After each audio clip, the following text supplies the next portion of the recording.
Welcome once again to the Ahern Video Podcast. Today I want to address trucking safety awareness.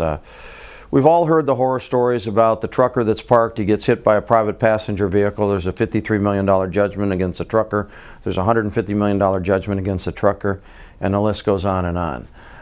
You see every day where personal injury attorneys say, we're experiencing CSA compliance. We're experiencing hours of service.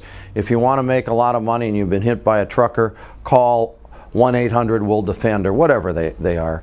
And they're ambulance chasers. Now listen, if you have a legitimate reason and you're truly injured, that's one thing. But as I've stated before, and I did a podcast, trucking is one of the safest industries in the country. Yet at the same time, when a truck is in a major accident, it does have a major effect on the outcome. And unfortunately, when that happens, you're no longer dealing with the situation, you're dealing with the emotions. When I did my stand-up for trucking, Be Proud to Be Trucking, I got a lot of responses, but I also received some that you don't understand, you're taking a wrong stance, you're being, what was the word they used? You're being insensitive. This truck hit my family and they're no longer here, and it's the trucking company's fault, it's the trucker's fault. And any time that there's a personal tragedy involved, it is a personal tragedy. Any time a human life is lost, it's incomprehensible. Because you can never replace that life, and life is very precious. But you can't take isolated instances and crucify an entire industry. You know, this goes back 20 years. My son was 17 years old. And there was a young kid on drugs, and my son got in a fight with him. Kid took a shotgun and blew off his face. And he had 21 surgeries, and he's permanently blind. So that's an isolated instance, but at the time, you know, I wanted to grab that kid and his parents, and I wanted them to have retribution for what they did to my son. But if you look at it in realistic, does that mean that every young person that's ever taken alcohol abuse or substance abuse I should hate? The answer is of course not. Does that mean that everybody that carries a gun I should hate?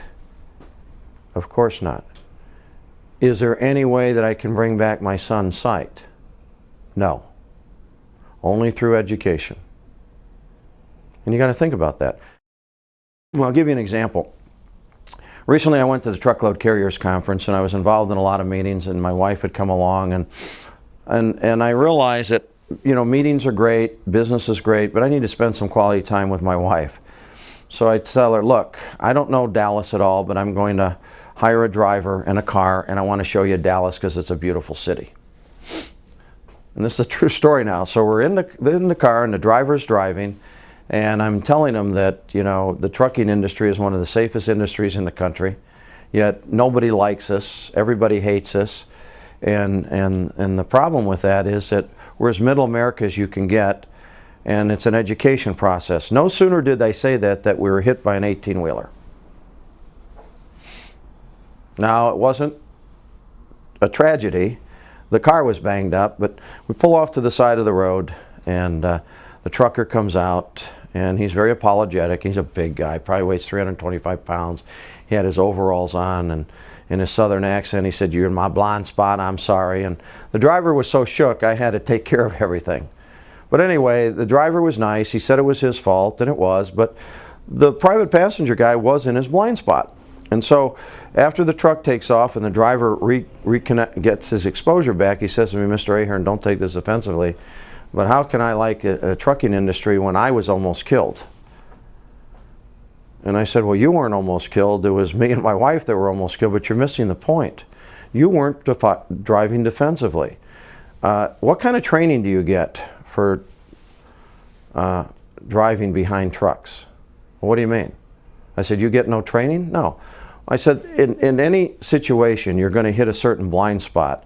And you were in that guy's blind spot. I'm not defending the trucker. It was his fault. But if he doesn't see you, you should be driving defensively. And the point I was making is, look, you can have 1, 2, 3 DUIs and still drive a private passenger vehicle.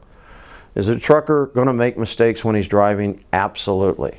Is he doing it intentionally? Absolutely not. Are there things that we can do as a general public to, look at the situation? The first thing the owner of the limo said, "Are you hurt? Are you going to turn in a claim?" And I said, "No, but I want to tell you something. This driver had no experience. Been on for 4 weeks or however long he's been with you. And he had no experience, and you didn't provide him any defensive. Do you realize if I was killed, you'd be out of business?" There's dead silence. And that's the point I'm trying to make. It is great to take an isolated instance, and it's great to vent your anger. And if you remember a week or two ago, I talked about anger, how it can be a debilitating disease. I have lost a loved one. I deal every day with seeing my son that's now 37 blind. And there's nothing I can do to change the situation. I have to live with it. Do I still feel uncomfortable at times? Yes. But I can't take a whole category of people and direct my anger and have that anger develop into hate because of one isolated instance. So the point I'm making is that the trucking industry, we do make mistakes, but not intentionally. And private passengers have to learn to live with us, because when you think about it, any commodity for life support systems, for food, clothing, and shelter, for blood plasma, for surgical instruments, is delivered by a truck. If you've ever had a child that's in an emergency and they need something immediately, whether it's immediate surgery, whether it's some type of technology scanning, whether it's blood plasma, or whatever, that was delivered by a truck at some point in time. So in closing, if we all try to work together and get rid of our anger issues, I think we'll be in a much better place. Thank you for attending the podcast.